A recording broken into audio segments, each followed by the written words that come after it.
Vegas played last night. Big loss for them, 4-0 Sharks. We'll get to that. We'll go over Pittsburgh, Washington. They go down 2-1 in their series against Washington. Some controversy there that we'll go over. Nashville, Winnipeg. Looks like that's going to be a hell of a series. Winnipeg goes up 2-1 in that series. And of course, Tampa took care of Boston in a pretty convincing fashion last night. I'm also going to go over a segment I call How to Watch Hockey Like a Pro and Not Sound Like an Idiot in Front of Your Buddies. And here at the Derek Zoolander Center for Kids Who Can't Read Good and who want to learn to do other stuff good too. Definitely going to work on the title. It's a little long. We'll condense that. Maybe you guys can help me out with a title for that segment. But each week, maybe I'll go over something that's a little subtle that maybe the average hockey fan wouldn't notice or see, and I'll help point it out so you can sound like a pro the next time you're watching the big game. So let's get right to it.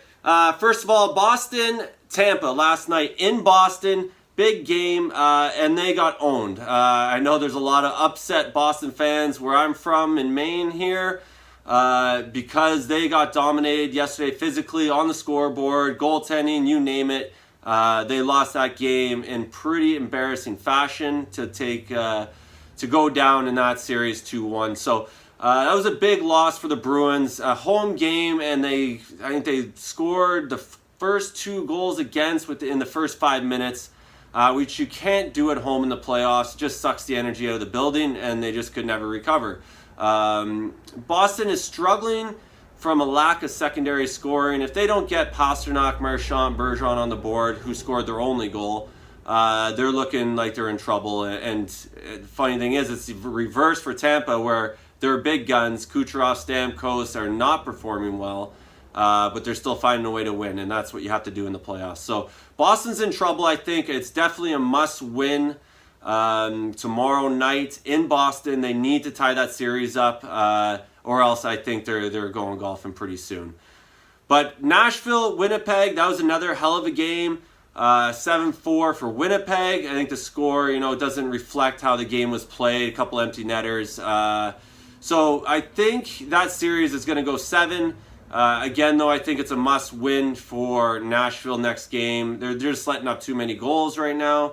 Pecorine usually is a little stronger, but they're facing a tough offense, and that top line, Wheeler, Scheifele, Laine, that power play unit is just deadly, and they have too many weapons. They're getting Scheifele right in the middle where he likes to set up, and they're just they're definitely producing with that setup because they got Laine on the far side and Scheifele right in the middle, so they're pretty deadly.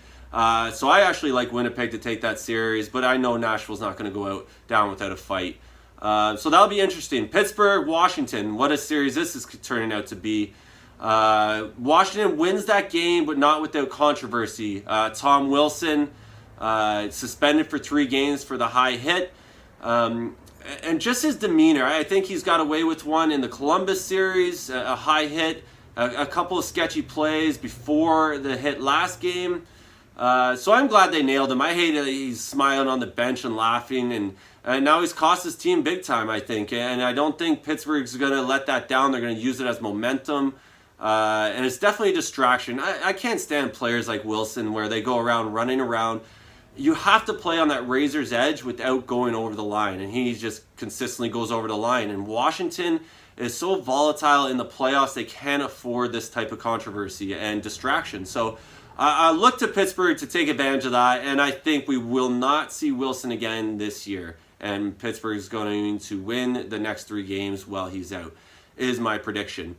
But the big game for me was Vegas, San Jose last night.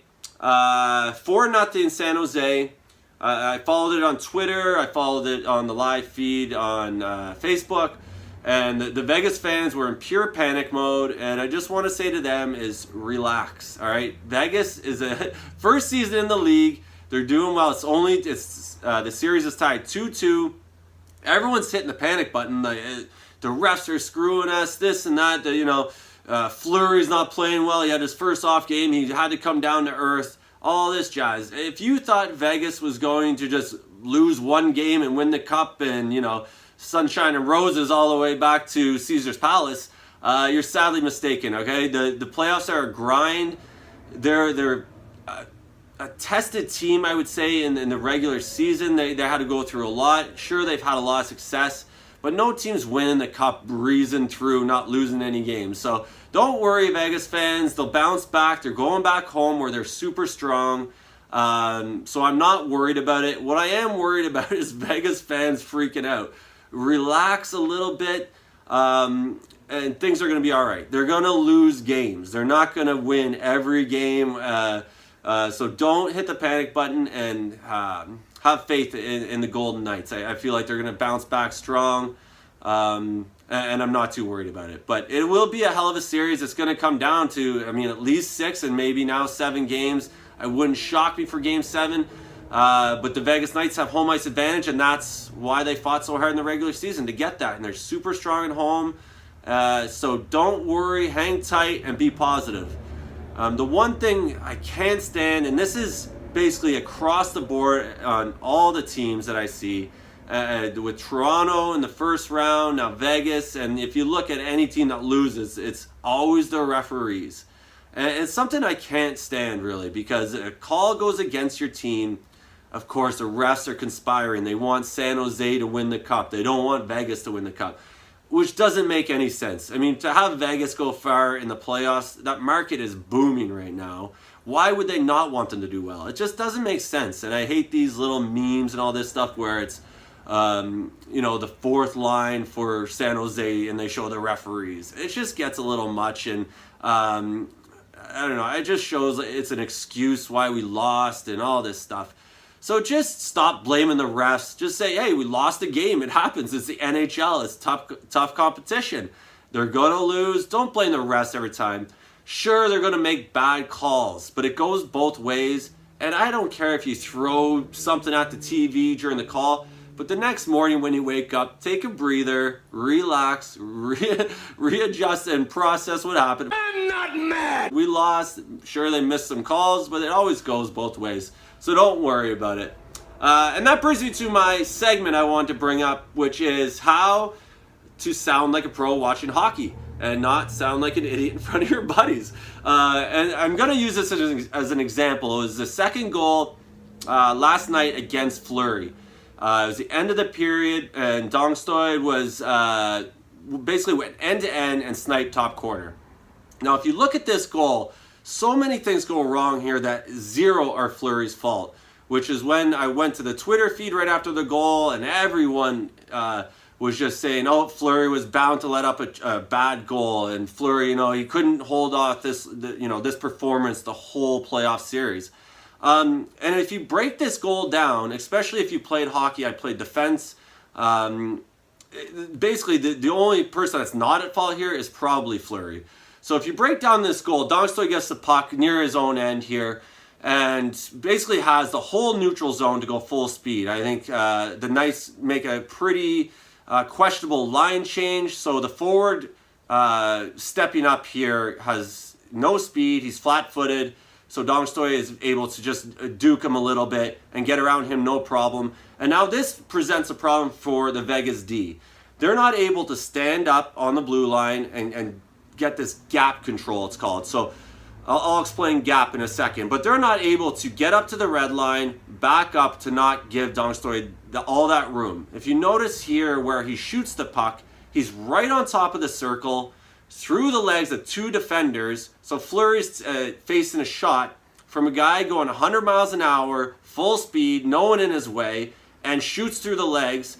He got lucky a little bit by not touching the stick or hitting the shin pads of McKay, but and it was just a perfect shot. There's no way you can blame Fleury on this goal.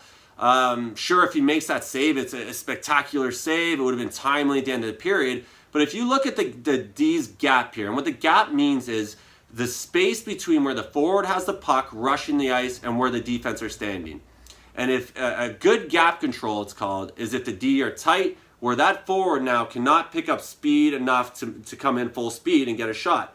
And they can usually take them, and the goal is usually the blue line. They want the guy to either dump it in, go offside, or just make a tough shot. And unfortunately for the D here, they fade way too far back. And now if you notice the space between the forward coming down and the D, it's huge. And that's called bad gap control.